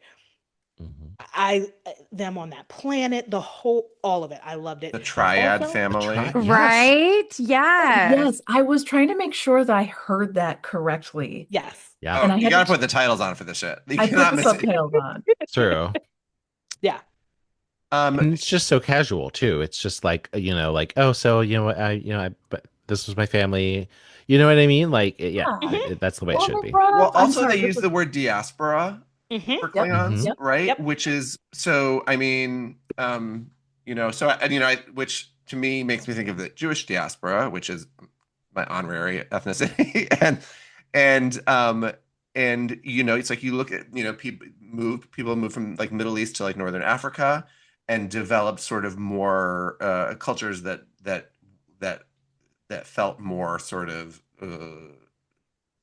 Arabic influence, and then other cultures moved to Eastern Europe and felt more closer to like Russian influence, and that all having originated from the same place, the same culture takes on all these different aspects depending on where they landed, and I think that is how you would see that with the Klingons, especially if they're all being, if they're being spread across the galaxy in smaller groups, that they're all gonna, they're gonna splinter off and their cultures will sort of do the same. And that's exactly what he said. Like we are all still Klingons, but we are not a monolith. And I feel like that was a big referendum. Like again, if we are just gonna hold fast to Klingons being black, it's like I don't know how louder we can say, like, we are not a monolith. Here's the Klingons saying it to you, and you don't know what's best for us because we are still Klingons. Right, and I think that this is also like a critique back at Star Trek itself. right? Because and also the only Klingon that we really truly got to know really was Worf, who was an orphan orphan raised by humans. So like ideal Klingon, I'm sorry, he doing air is quotes, not. is like something that he envisioned, and that's Right. what we learned as the audience. Yeah. you Right. know, Well, he so says that we- to I almost said Whoopi, to Guinan, you know, Klingons do not laugh. And she's like, no, Klingons laugh, you don't laugh. Correct. yes. You know what I mean? That's a you thing, not a Klingon Yeah, that's thing. not a Klingon thing. It's so here's my question. So we finally meet a 31st century Klingon, and he is a pacifist, I think is probably safe to say. He's a healer. Yeah. He's a healer. Do you think that this character is queer coded? Yes. Yes. What do you guys think about that scene with the Kionian guy and Jaden? I was like, is The this breathing, gay? the or like. is this That was pretty friendship? good. No, see, okay, this is the problem. When you're a big fat queer, you want everything to be queer. I say queer coded was the question though. But Queer am I and a queer coded big are fat different things. queer? I don't know. Are you? I'm not I going to don't tell you think what you so. are. It's one of those things where it's like I try not to see everything through a queer lens. I want there to be straights who can have platonic, intimate relationships. Like Yeah. Right. I was like I wanted to be like yes they're gonna inside of me I'm like they're gonna do it, but I want to be like no, these are just two straight dudes or you know whatever, straight gay, who knows in the world that what they're talking Right. about, but like I don't think there either of it's them. But right, you ain't like asexual. but it I wasn't don't a know. sexual moment. That No, wasn't for the me it purpose of that wasn't. It moment. no, It was intimate. No. it was Yeah. intimate. Like it's again, I think here we are trying to show like two guys who are like truly like they're both like even though Jaden is a pacifist and a healer, they're both strong, brolic, are being intimate in a platonic way and Mhm. showing that you can be sensitive and kind and help your fellow classmate through something that you learned as a child that you see could help him grow and Yeah. not being afraid to be that close and touch and like Jaden was there but he then fought against the intimacy of it because whatever in his head is like I'm a warrior or whatever it is, but no, Mhm. queer coded because yeah we want to see hot people make out with each other, but Oh no, yeah, well.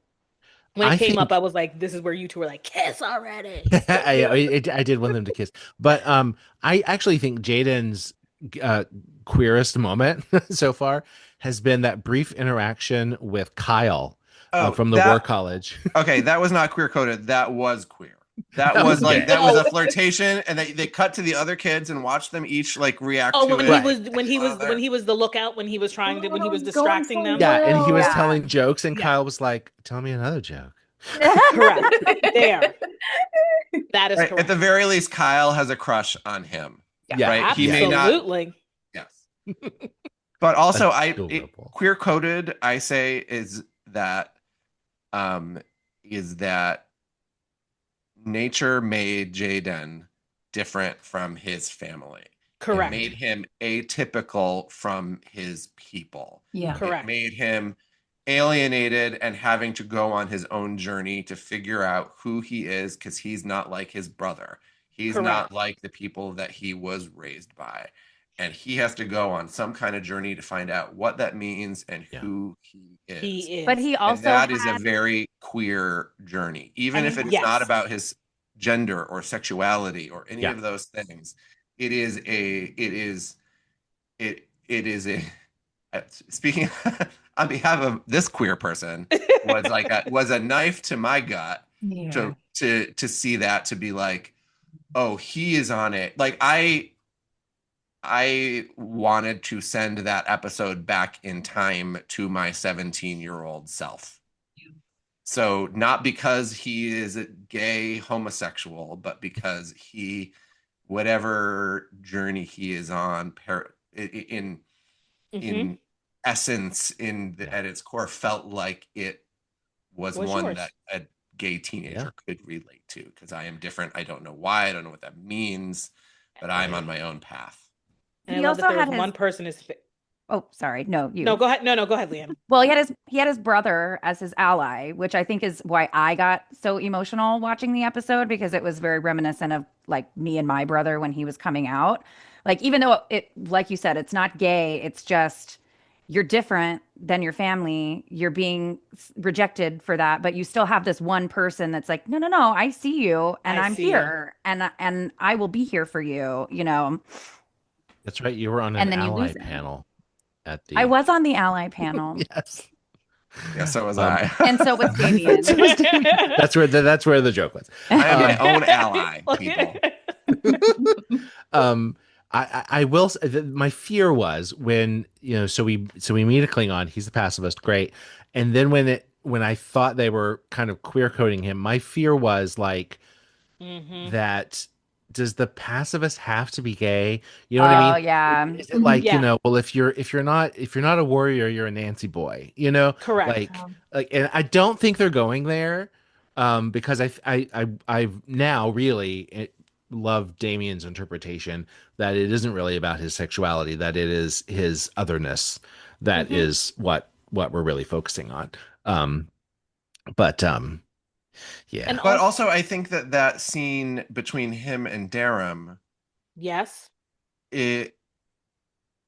some of the what it felt some part of the implication to me was not that they were going to make out or that this was sexualized but that we don't actually know their sexualities necessarily. We see a flirtation between Darem and Genesis, or some sort of sexual tension, but that doesn't mean that they're exclusively heterosexual, either or both of them. I mean, do not have the word polycule on my Starfleet Academy bingo card, and my wife and my boyfriend thank the show because holy shit, like just throwing it out there. Oh yeah, that dalliance I had with Prince what's his name and his sister and da da da da. You're polycule this, and I'm just like, thanks guys.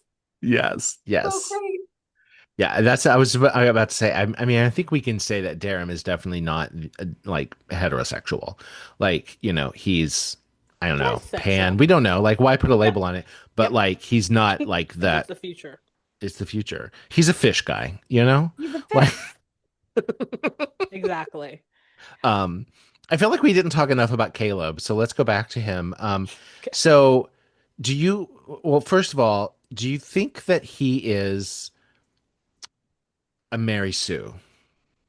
What does that mean? Like a perfect character who can solve any problem because he's so smart. He's so good at the. Oh no, he's gonna fail at something. No. Nope. I feel like they're doing that to sort of show the fact that he's had to learn it on his own. Yes, he had to do all those things. Blah blah blah. There's gonna be a moment where he thinks that he can. It's gonna prove that he can't, and that he needs the rest of the group to get him through the thing. Well, just that's in my head, definitely like what they're building to. Like, I mean, that's like probably most of the lesson for this season, especially with him being like the mainer character, which I do actually appreciate that while it is about him and Ake, it's not like Discovery, where Discovery sacrificed the ensemble to put Michael Burnham in the spotlight. Everything was Michael. We knew who the Red Angel was going to be. Which, I mean, I wonder if that was part of Sonequa Martin's contract and like involvement in the project to begin with. Like maybe it was like, we're going to give you your show. Who knows? But they sacrificed the ensemble so much. And I feel like that's what a lot of us are drawn to Star Trek for, are like these ensemble, like everybody gets their story told. Everybody is going to be heard. And I like that they're already doing that. It's not just about Caleb and Ake. It's about everybody. Yes. Well, I didn't include these characters on the list because we haven't learned anything about them.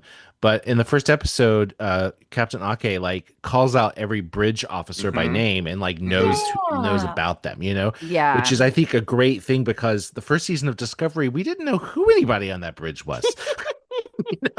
Right. Which who knows like how much they're going to get into that, because it's not like Starfleet Academy starship. It's like Starfleet Academy, and really, it's Star Trek Riverdale. No, don't do that. Sexy no, River. I actually watched the whole series. It is not Riverdale. Thank God. Yeah, you hated that. I liked Riverdale. No. I did not hate it. It's just that they tried too many things too many times. Like, let's stick to the plot. And then it didn't. But it's okay. I'm happy I watched it. I was like, oh, I can see why kids were all about this when it was out. But anyway, sorry. But they did have some of the bridge officers at the premiere, and they were highlighted. So I do feel like they're going to get over there at some point. Like, one of them is a professional wrestler, and she had won the title the night before the premiere. What's her name? Kraag. I don't remember what her name is. Becky. She's got like the short black, like choppy bob. She plays Lieutenant Ya. Yeah. And she showed up to the premiere with her belt that she won the night before. Oh, that's amazing. Like, it was amazing. Sorry, I'm looking her up. Her real name is Rebecca Lynch. Quinn, but that's Becky Lynch. Becky Lynch. She wrestles under Becky Lynch. I also know a lot about wrestling in this house, but not the girls. Oh my God! I love that they made a point of making the bridge officers visibly older. Yeah, that they're not. Yes, they're not kids. They're not kids. They are adults. And I also especially appreciate that there is like one hot gay guy in his 40s who's not a daddy. He's just hot and in his 40s. He's there just for you. You needed someone to identify with. You needed someone younger to identify with? No, I certainly did not. I needed.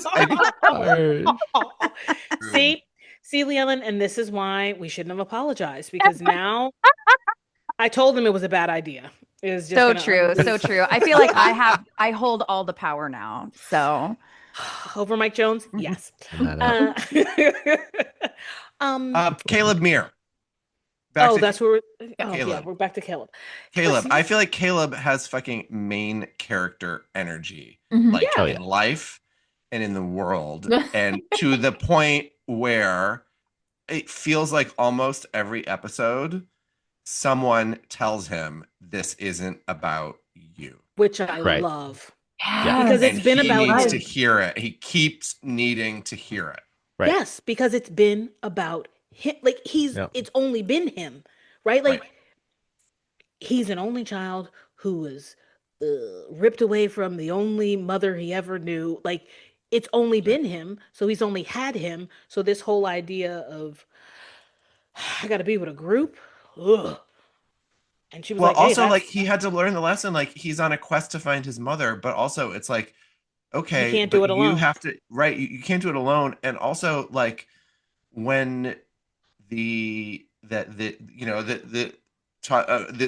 peace treaty with the Betazoids or the Betazoids re-entering was gotta talk about that. Was high stakes for the Federation, and the captain shit. had to be like, this is the galaxy. These are galaxy stakes. This is not about you and your mother. Right. Yeah. I also love that he's like, why is everything around here a lesson? She's like, because it's a school, Caleb. Yeah, it's a school. You've never been to one of those. We're always trying to teach us something about yourself and the world. Oh my God. Yeah, I think that's his Mary Sue. But here's like the thing that makes him a real rounded character is he fails at those emotional connections, and he stumbles with Tarima Sadal. Did I pronounce that right? The Betazoid lady that he has with eyes her for. Dampening chip. Yeah. Mm-hmm. Yeah, her inhibitor. Let's jump to her. Like, can we jump to them as a species? Like y'all know that I'm always confused about things.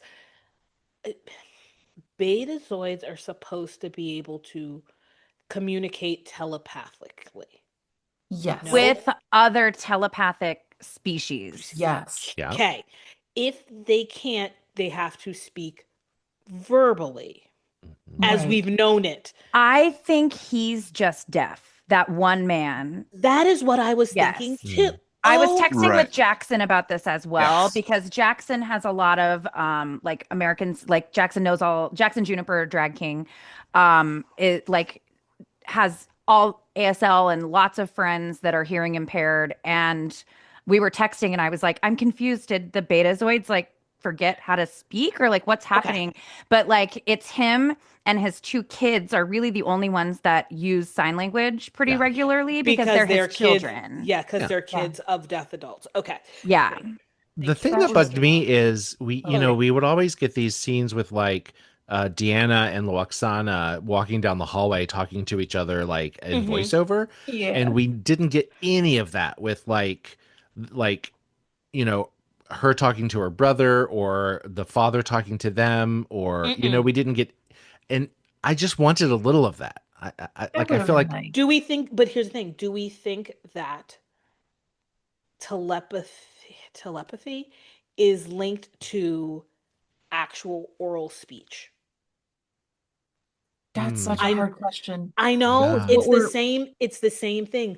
If you are Meaning, like, if you're speaking blind, telepathically, are you speaking in English or Betazoid or whatever? No, no, what I'm saying is like, so I always question, like, if someone is blind, who like born blind, when you dream, what do you see? Because as a seeing person, like when I close my eyes, I can visualize a bike because I've seen a bike. I Yeah. can visualize a flower because I've seen a flower. Describing something that I've never seen doesn't mean that what I'm picturing is actually the thing that you're describing. Therefore, ergo, if you have not spoken words via your mouth and you're using ASL to communicate, how does that translate telepathically to someone who speaks orally and then is using those words telepath? I know that I'm not explaining. I feel like her neural inhibitor, I wonder if that has something to do with it, because really the only betazoids that we've actually like interacted with on the show are her brother and her father. So if that is a thing where like possibly the father is not able to speak telepathically, or who knows, but I wonder if it's she can't speak telepathically because she has that neural inhibitor where she's picking up less of the telepathic stuff. So like Oh, maybe. I wonder if that is maybe it. Because Wasn't like who knows? Maybe the other betazoids are all talking to each other telepathically. We just haven't been introduced to them. Yeah. because it wasn't the inhibitor because she feels things too much and it's like they set it up for like she's too powerful, right? Like Yeah. if she like Right. she's gonna It's giving explode. Jean Grey. It's giving I Jean feel like Grey. very, yes. Because Yeah. that shit turned red. I was like, great, peanut hamper. Like Right. it- She's gonna like, cause another burn. Like she's a red machine. Correct. Like once that thing is popped off, what's gonna happen? Like, is she gonna explode and take half of the War College with her? Questions that will be answered later on. Okay, I'm sorry. But now I'm confused because I felt like when we were watching them, because we did get subtitles for when they were speaking to one another. But they were speaking in sign language. But I feel like they were also like there was a voiceover when he was signing. There was as if there was a sign language interpreter, right? Like, Oh, but that little like he had a little like a little drone or thing- something that was like his like a universal translator. Yes, was his voice. Oh, while see, he I was definitely signing. perceived those moments as yes, they were signing, but really they were communicating telepathically. I felt like that's what I was watching. And I felt like the signing was like superfluous. I'm sorry, I'm fake signing. I shouldn't be doing that. But they were do you know what I mean? I felt like they were they were actually, because it also felt like if to a betazoid that being hearing impaired isn't a communication impairment. But that's my question. Yeah, that's so hard to know. I know. That's what I do. I ask the questions that nobody can answer. Sorry, I Quote of the episode.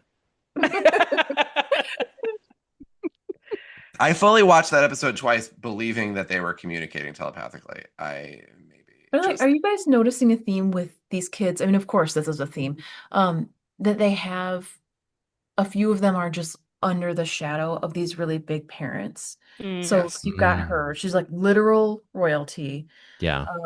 You've got the first Kionian in Starfleet in what's his name? Remy. Yeah. And Whose then parents won't write him back.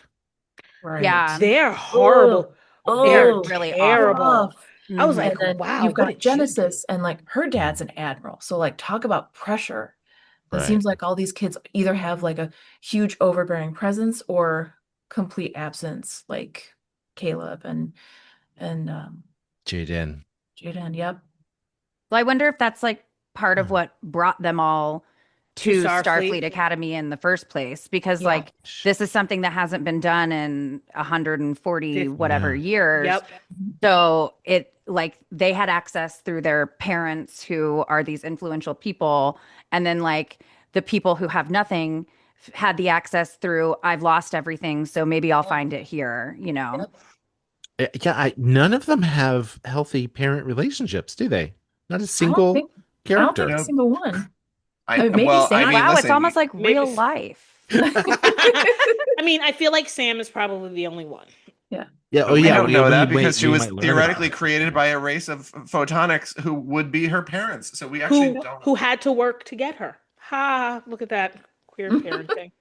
She had to Sure. work to get him. Well, also, I mean, I think that if you are, you know, as you're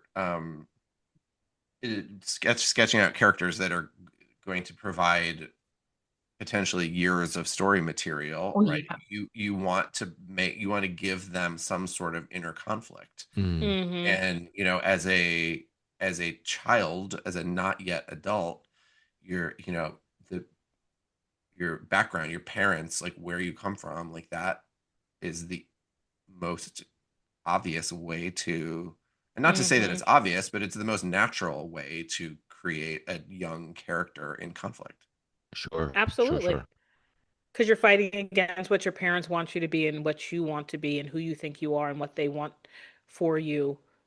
I mean, it was basically shown when they were choosing the captain of the foosball team, Caliga? Right. dodgeball team. Yeah. Look, Like, don't say it to me like you think that's Foosball? going to help me. Yeah, I was going to go with dodgeball. Pew pew. You were going to call it foosball. Laser tag. I did call it laser foosball. tag. Yeah, exactly. Where she was like, I need this. And he was like, I need this too. And also he was a dick. So Yeah, is low. Here's the thing. I Yeah. also think that the scene between him and Jaden was to redeem his dickishness, because just because he joined the group and like let her lead Yeah. when they were playing shoot 'em up pew pew in the atrium, like that didn't redeem him. You were still a dick. Yeah. Like, no. But the moment with Jaden was like, okay. That was so sweet. He It just is. like peeled away all the layers for a second and like let me just come at you teen to teen, or how I think they're 21 or something. And Are they? how Are they? How Well, old do you they've have to be? wisely not established numerical ages because I also wrote this down. Caleb is 21. I wrote that part down because I knew I would forget about it. Because he was Yeah. 6. Because he And was it's been 6 when 15 15 years. years. No, he's the Yup. only Who one. knows the age of the other characters? That And then is you've got correct. ages that are, you know, like Sam is programmed to feel 17. So It's probably like who 3. knows? And like how old was Hibbledy-pibbledy. Wesley when he was in Starfleet Academy? He was like 16 or something. well, I feel like seems Wesley was like young. 15, But at he the was one of the beginning Next younger- Generation, Yeah. right? So I think that so you add like 5 years, so maybe he was actual Academy Right. age probably by then. Do we know? Okay. Go ahead, Mike Jones. I was just going to say that with the very first scene with Darem, he comes across as such a Draco Malfoy. You know, Yes. he steals the binoculars and is like, you know, oh, you want this? You want this? You know, like it was a real eye roll moment for me. I was like, oh God, no, please. Like, it's so high school. Yeah. And I think it was to give him somewhere to go, or like, obviously that's because he has this overbearing parents and blah, blah, blah, just like Lucius Malfoy, you know, like not to be all about, you know, this isn't Hogwarts, but it's kind of Hogwarts.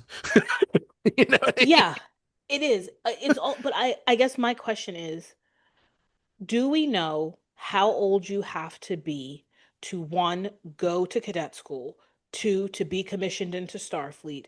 Mhm. 3, are there extenuating circumstances, i.e. Wesley Crusher, Well, how to about be like the agent? extenuating circumstance of like the lifespan of your species? Ooh, Do you know yeah. what I mean? Like, Yeah. Cass.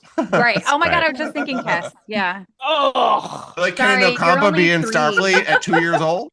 Yeah, you're Right. only 3. You can't. Oh, you're gonna die when you're 6? Well, sorry.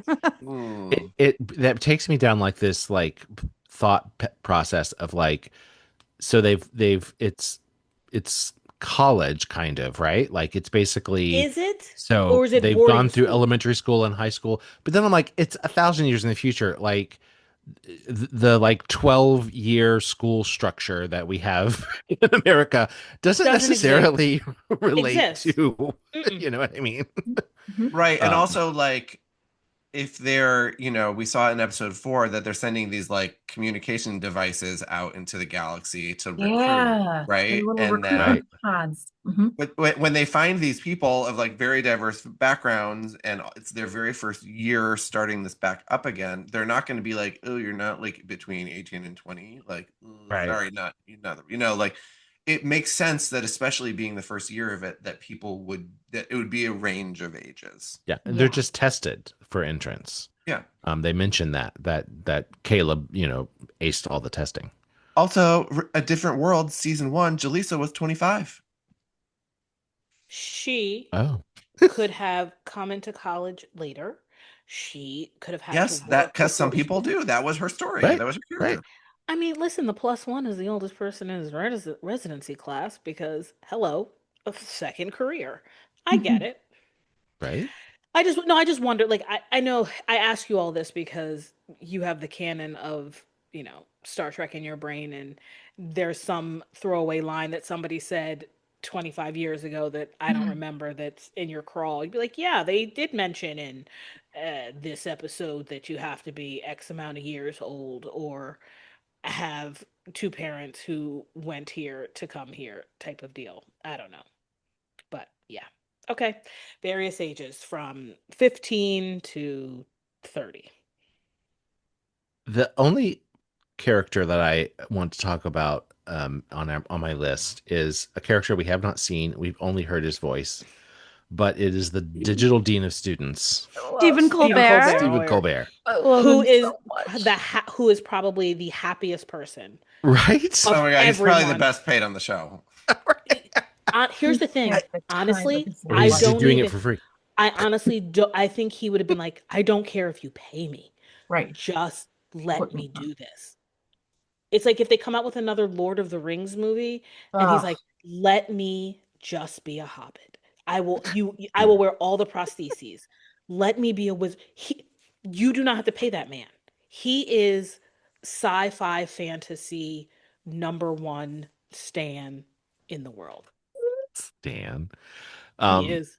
I you Not a know fan, he's a stan. I have so many questions. So he's well, I thought he was just going to be the voice of the computer. I'm glad that he's not. Like he it Mm-mm. is a role. Like because we hear the computer voice and it's a totally Yeah. different voice. Um, I don't know who it is actually. I haven't looked it up. I don't think it's Major our Barrett. friend from the conventions.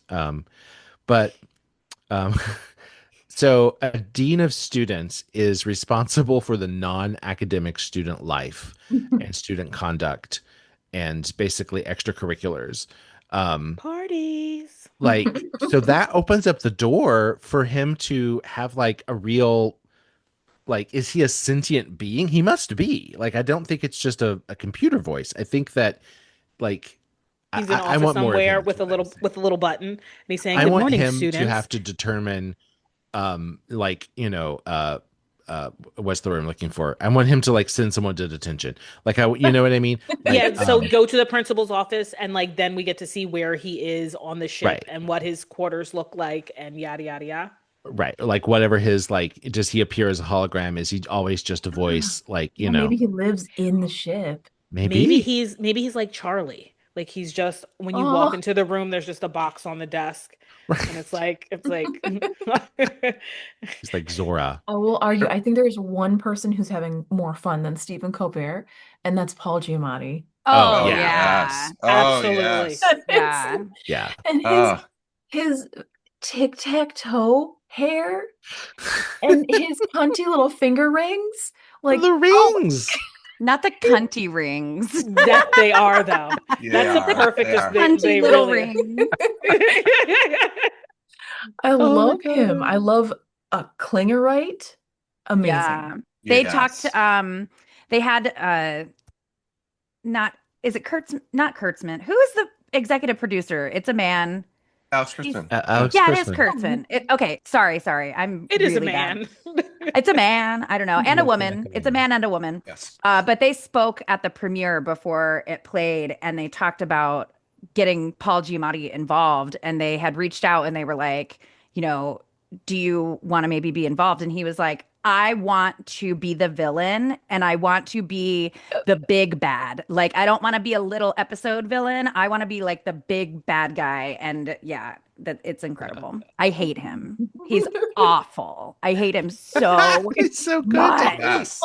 Yes. I'm Hate, hate, also hate. glad that it's not like Discovery where there's Mhm. the big mystery that every episode is about. Like Mhm. he was in the first episode, he's clearly coming back. Mhm. It's all about the Caleb story, but we don't need to focus on him all the time. Yeah, Yeah, and it's he's That's it's right. really like the Borg in Voyager, Yeah. or like where they pop up every once in a while, and we have a big issue with the Queen, but then it's not until the end. Mhm. Spoiler Right. alert on Voyager. Sorry if No. sorry if you haven't had time to watch it in 30 years. Right. Too bad for you. Well, and he's We so win. nasty. Like he taunts Caleb and he hates the Federation. And I feel like there's a lot of cool little bits of history there that we're going to get into later. I can't wait to learn more about him. Yeah. I Mhm. think his moral compass isn't as evil as we might think because he is, you know, he gets food for Caleb's mom, Mhm. but does it illegally. He doesn't, he wants to steal the warp core, which they can just generate a new one, whatever, programmable matter, who cares? Um, but like he's a businessman. Like, I don't know. I think there's more to him. I don't think he's like a mustache twirling evil bad guy. I think there's more levels there. And he even says he was like separating a child from his Mhm. mother Yes, he points that out. and Correct. then having him wear the uniform of the people that separated them is more Yes. devious than It was anything great. I would ever do. Yes. He He's has like, he I takes have a he has moral some compass. Like, I have a moral compass. Like, I stole Right. he's like John Valjean. Like, I stole a loaf of bread to feed my family. Yep. Like, Right. what are we doing? we didn't cover Genesis really. Oh, we didn't really cover. We just mentioned her offhand. Mhm. She's a badass. Yeah, And I can't wait to see her like well, and Mike's notes, the slight peek behind the curtain asked if she was a Mary Sue as well. She And, doesn't. right. Where is this term Mary Sue coming from? I'm sorry. Is Mary this Sue is Oh, it's a writing term. okay. it's like a character that's too perfect, that has no flaws. But this is Yeah. just like an archetype, essentially. Yes. Okay. Yeah, Yeah, they it can. comes They out of know like all of the things. fan They have fiction all from like the skill. 70s. Okay. Mhm. Like, really her? Well, we haven't seen, I mean, she has the daddy issue, but so far she has been right on everything that she's said. You know what I mean? We've yet to see her be wrong. And I feel Uh, like we just haven't she hasn't been she was front She and hasn't gotten center her for a big storyline. chunk Yeah. of the first episode, right? Mhm. She sort of took the captain role and she did it great. Mhm. And we I think are still invested in her from that episode, but it's just not her turn yet. Yeah. Like, we haven't, like, I feel like there's more happening with her. We're going to learn what her species is. We're going to learn, like, she doesn't have a home planet. She's Right. you She know, was so there's born in space, like at a starbase or a station, and she's ship to ship kind of deal. yeah, so I feel like there's more coming with her, and she just hasn't really gotten her story. And I mean, she seems like so perfect, but really when you see her in the first episode, she's when people are being social and Sam is trying to make friends, Genesis is sitting alone. And Genesis, who does she pick out as her friend but Sam? I Yeah. love her interaction with Sam. Yes. It's so playful. Yeah, so Genesis is maybe a little bit more off the beaten path than she appears to be, I think. And I feel like we're going to get. I can't wait. I don't think So she's a we're Mary coming up Sue. on 2 hours. Okay, so what? Okay. All right, that's what happens. It's fine. Okay, I so know. we'll stop talking. But really quickly before we go, there was a whole lot of controversy and discord about seeing alien species that apparently were discontinued in their livelihood. Yes. Now, who was that? Who Was it the the black and black and white? white faces? Yeah. The Kirans. We All of saw them are gone? Hurons. we saw The whole Kelpie purpose of and that Rhino. episode is that there's 2 left and they're fighting. So the idea, and they were both male. So the idea is their species is ending, but they can't even get along. But here's The TOS episode. I know, I remember that one. Here's the question. Do we think that the so when you come on a ship, when you're beamed aboard, I know it's crazy. When you're beamed aboard, it takes you and makes your particle matter and then they reassemble you. Is your pattern left in the buffer? And can you then take that and reassemble and grow a new black and whiter cookie to then repopulate an entire species? I'm just saying it's the future. We call it a Girl. half moon cookie where I'm from, but Girl, 2 hours into the pod is not the time to be asking about treatment. Mike Jones says, "Shut the Shut fuck up, up." fuck up. Exactly. We're done. We're not having Because you're a right. fight right now. If you chip away at the gold foil of that wrapper, you're like, it is a whole mess because transporters could solve everything. They could solve they've abused the sickness. pattern buffer. Everyone's immortal. Like, yeah. We put this in the category of how can Jem Hadar mate? Where has the doctor been for 900 years? Well, then all we of need these to. things. Okay, fine. All So you these don't want to things answer that it now. Then you we have trust- another episode. No, we have another episode, Absolutely. and you answer all my questions. Okay, Yes. This is the only way I'm going to let you. Yeah. Close I also out. in our next episode about Academy, I want to talk about the technology because some things have evolved and some things seem to have gone backwards. Like they're using folding chairs. Anyway, Yes, it is a practical way to sit down. Sure.